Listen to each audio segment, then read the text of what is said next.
Hello বন্ধুরা, গল্পের সেরা গল্পের চ্যানেলে আপনাদের স্বাগতম। গল্পের সেরা গল্পের চ্যানেলের আজকের নিবেদন শরৎচন্দ্র চট্টোপাধ্যায়ের লেখা লালু। আমি গল্পে আহিয়া। ছেলেবেলায় আমার এক বন্ধু ছিল, তার নাম লালু। অর্ধ শতাব্দী পূর্বে, অর্থাৎ সে এতকাল পূর্বে যে তোমরা ঠিকমতো ধারণা করতে পারবে না। আমরা একটি ছোট বাংলা স্কুলের এক ক্লাসে পড়তাম। আমাদের বয়স তখন 10-11। মানুষকে ভয় দেখাবার, জব্দ করবার কত কৌশলই যে তার মাথায় ছিল তার ঠিকানা নেই। ওর মাকে রবারের সাপ দেখিয়ে একবার এমন বিপদে ফেলেছিল যে তিনি পা মোচকে প্রায় 7-8 দিন খুঁড়িয়ে চলেছেন। তিনি রাগ করে বললেন ওর একজন মাস্টার ঠিক করে দিতে। সন্ধেবেলায় এসে পড়াতে বসবেন, ও আর উপদ্রব করবার সময় পাবে না। শুনে লালুর বাবা বললেন, না, তার নিজের কখনো মাস্টার ছিল না। নিজের চেষ্টায় অনেক দুঃখ সয়ে লেখাপড়া করে এখন তিনি একজন বড় উকিল। ইচ্ছে ছিল ছেলেও যেন তেমনি করেই বিদ্যা লাভ করে। কিন্তু শর্ত হলো এই যে, যেবার লালু ক্লাসের পরীক্ষায় প্রথম না হতে পারবে তখন থেকে থাকবে ওর বাড়িতে পড়াশোনার টিউটার। সে যাত্রা লালু পরিত্রাণ পেলে, কিন্তু মনে মনে রইল ওর মার ওপরে চোটে। কারণ উনি তার ঘাড়ে মাস্টার চাপানোর চেষ্টায় ছিলেন। সে জানতো বাড়িতে মাস্টার ডেকে আনা আর পুলিশ ডেকে আনা সমান। লালুর বাপ ধনী গৃহস্থ। বছর কয়েক হলো পুরনো বাড়ি ভেঙে তেতলা বাড়ি করেছেন। সেই অবধি লালুর মায়ের আশা গুরুদেবকে এ বাড়িতে এনে তার পায়ের ধুলো নেন। কিন্তু তিনি বৃদ্ধ, ফরিদপুর থেকে এত দূরে আসতে রাজি হলো না। কিন্তু এইবার সেই সুযোগ ঘটেছে। স্মৃতিরত্ন সূর্যগ্রহণ উপলক্ষে কাশী এসেছেন। সেখান থেকে লিখে পাঠিয়েছেন ফেরবার পথে নন্দরানীকে আশীর্বাদ করে যাবেন। লালুর মার আনন্দ আর ধরে না, উদ্যোগ আয়োজনে ব্যস্ত। এতদিনে মনস্কামনা সিদ্ধ হবে, গুরুদেবের পায়ের ধুলো পড়বে, বাড়িটা পবিত্র হয়ে যাবে। নিচের বড় ঘরটা থেকে আসবাবপত্র সরানো হলো। নতুন ফিতের খাট, নতুন শয্যা তৈরি হয়ে এলো গুরুদেব শোবেন বলে। এই ঘরেই এক কোণে তার পুজো আহ্নিকের জায়গা হলো, কারণ তেতলার ঠাকুর ঘরে উঠতে নামতে তার কষ্ট হবে। দিন কয়েক পরে গুরুদেব এসে উপস্থিত হলেন। কিন্তু কি দুর্যোগ! আকাশ ছেয়ে কালো মেঘের ঘটা। যেমন ঝড় তেমন বৃষ্টি, তার আর বিরাম নেই। এদিকে মিষ্টান্নাদি তৈরি করতে, ফুল ফল সাজাতে লালুর মা নিঃশ্বাস নেবার সময় পান না। তার মধ্যেই স্বহস্তে ঝেড়ে ঝুড়ে মশারি গুজে দিয়ে বিছানা করে গেলেন। নানা কথাবার্তায় রাত হয়ে গেল। পথশ্রমে ক্লান্ত গুরুদেব আহারাদি সেরে শয্যা গ্রহণ করলেন। চাকর বাকর ছুটি পেলে। সুকমল শয্যার পরিপাট্যে প্রসন্ন গুরুদেব মনে মনে নন্দরানীকে আশীর্বাদ করলেন। কিন্তু গভীর রাতে হঠাৎ তার ঘুম ভেঙে গেল। ছাদ চুইয়ে মশারি ফুঁড়ে তার সুপরিপুষ্ট পেটের ওপর জল পড়ছে। উফ, কি ঠান্ডা সে জল! শশব্যস্তে বিছানার বাইরে এসে পেটটা মুছে ফেললেন। বললেন, নতুন বাড়ি করলে নন্দরানী, কিন্তু পশ্চিমে কড়া রোদের ছাদটা এর মধ্যে ফেটেছে দেখছি। ফিতের খাট ভারী নয়। মশারি শুদ্ধ সেটা ঘরের আর এক ধারে টেনে নিয়ে গিয়ে আবার শুয়ে পড়লেন। কিন্তু আধ মিনিটের বেশি নয়, চোখ দুটি সবে বুজেছেন, অমনি 2-4 ফোঁটা তেমনি ঠান্ডা জল টপ টপ টপ টপ করে পেটের ঠিক সেই স্থানটির ওপরেই ঝরে পড়ল। স্মৃতিরত্ন আবার উঠলেন, আবার খাট টেনে অন্য ধারে নিয়ে গেলেন। বললেন, ইহ, ছাদটা দেখছি এ কোণ থেকে ও কোণ পর্যন্ত ফেটে গেছে।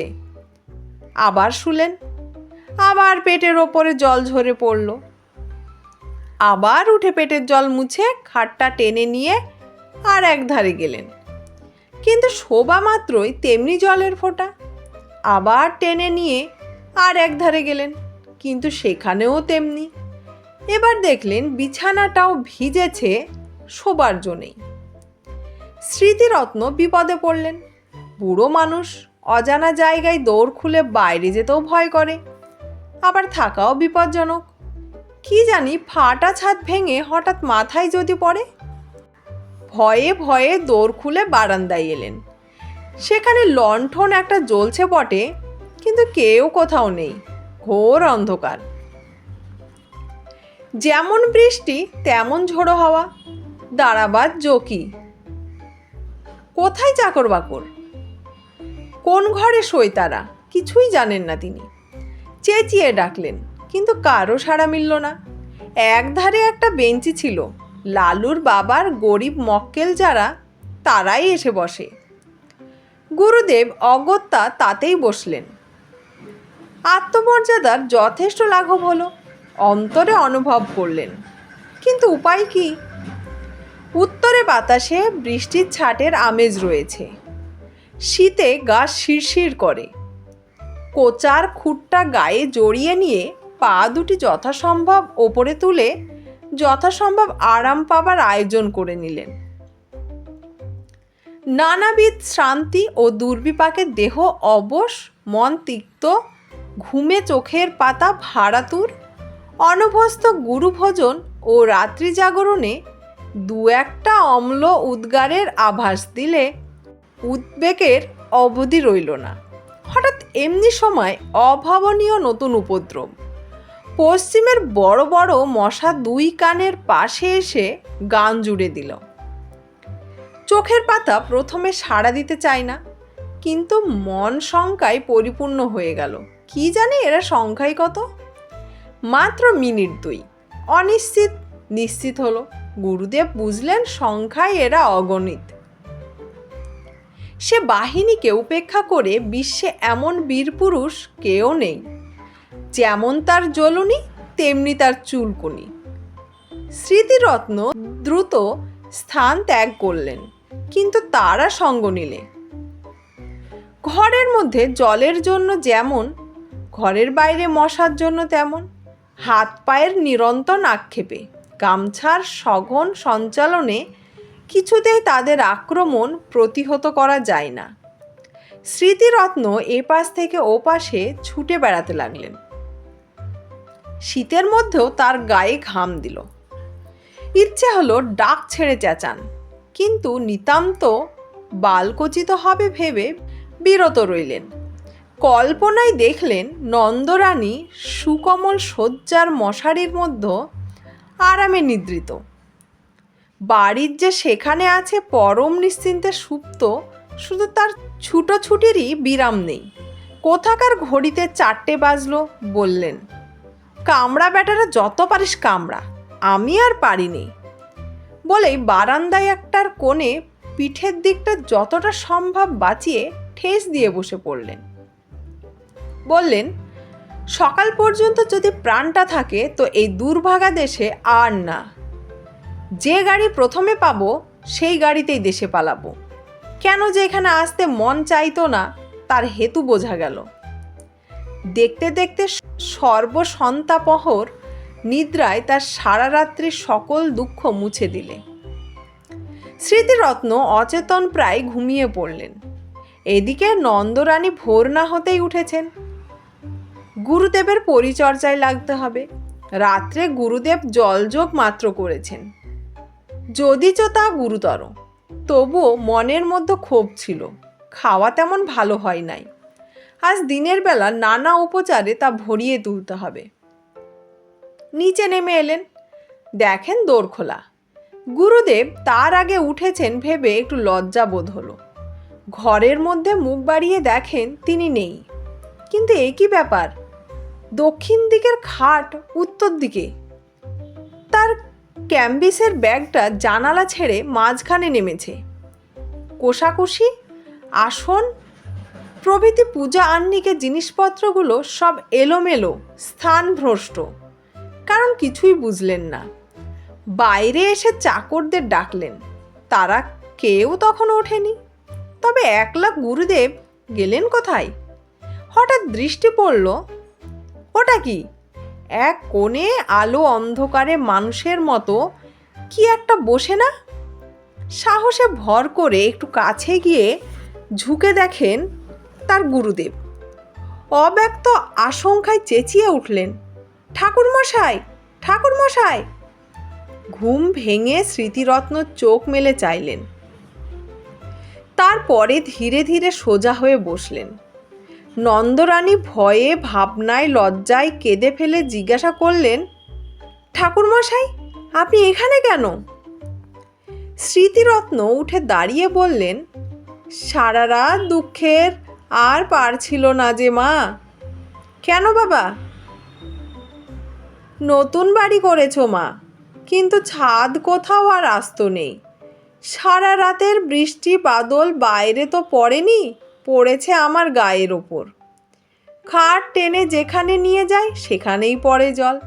পাছে ছাদ ভেঙে মাথায় পড়ে, পালিয়ে এলাম বাইরে, কিন্তু তাতেই কি রক্ষে আছে মা? পঙ্গপালের মতো ডাস মশা ঝাঁকে ঝাঁকে সমস্ত রাত্রি যেন ছুবলে খেয়েছে। এধার থেকে ছুটে ওধার যাই, আবার ওধার থেকে ছুটে এধারে আসি। গায়ের অর্ধেক রক্ত বোধ করি আর নেই মা। বহু প্রয়াস, বহু সাধ্য সাধনায় ঘরে আনা বৃদ্ধ গুরুদেবের অবস্থা দেখে নন্দরানীর দুচোখ অশ্রু সজল হয়ে উঠল। বললেন, কিন্তু বাবা, বাড়িটা যে তেতলা, আপনার ঘরের ওপর আরও যে দুটো ঘর আছে, বৃষ্টির জল তিনটে ছাদ ফুঁড়ে নামবে কি করে? কিন্তু বলতে বলতেই তার সহসা মনে হলো, এ হয়তো ওই শয়তান লালুর কোনো রকম শয়তানি বুদ্ধি। ছুটে গিয়ে বিছানা হাতড়ে দেখেন মাঝখানে চাদর অনেকখানি ভিজে এবং মশারি বেয়ে ফোঁটা ফোঁটা জল ঝরছে। তাড়াতাড়ি নামিয়ে নিয়ে দেখতে পেলেন ন্যাকড়ায় বাঁধা এক চাঙড় বরফ। সবটা গলেনি, তখনও এক টুকরো বাকি আছে। পাগলের মতো ছুটে বাহিরে গিয়ে চাকরদের যাকে সম্মুখে পেলেন চেঁচিয়ে হুকুম দিলেন, হারামজাদা, লেলো কোথায়? কাজকর্ম চুলাই যাককে, বজ্জাতটাকে যেখানে পাবি মারতে মারতে ধরে আন। লালুর বাবা সেই মাত্র নিচে নামছিলেন। স্ত্রীর কাণ্ড দেখে হতবুদ্ধি হয়ে গেলেন। কি কাণ্ড করছো? হলো কি? নন্দরানী কেঁদে ফেলে বললেন, হয় তোমার ওই লেলোকে বাড়ি থেকে তাড়াও, না হয় আজ আমি গঙ্গায় ডুবে এই মহাপাতকের প্রায়শ্চিত্ত করব। কি করলে সে? বিনা দোষে গুরুদেবের দশা কি করেছে চোখে দেখো গে। তখন সবাই গেলেন ঘরে। নন্দরানী সব বললেন, সব দেখালেন। স্বামীকে বললেন, এই দস্যি ছেলেকে নিয়ে ঘর করব কি করে, তুমি বলো। গুরুদেব ব্যাপারটা সমস্ত বুঝলেন। নিজের নির্বুদ্ধিতায় বৃদ্ধ হা হা করে হেসে ফেললেন। লালুর বাবা আর এদিকে মুখ ফিরিয়ে দাঁড়িয়ে রইলেন। চাকররা এসে বললেন, লালু বাবি কোঠি মে নেই হ্যাঁ। আর একজন এসে জানালে, সে মাসিমার বাড়িতে বসে খাবার খাচ্ছে, মাসিমা তাকে আসতে দিলেন না। মাসিমা মানে নন্দর ছোট বোন, তার স্বামীও উকিল, সে অন্য পাড়ায় থাকে। এরপরে লালু দিন 15 আর এ বাড়ির ত্রিসীমানায় পা দিলে না। ধন্যবাদ। গল্পটি এখানে শেষ হলো। গল্পটি যদি ভালো লাগে অবশ্যই লাইক এবং সাবস্ক্রাইব করে দিয়ে আমাদের পাশে থাকবেন।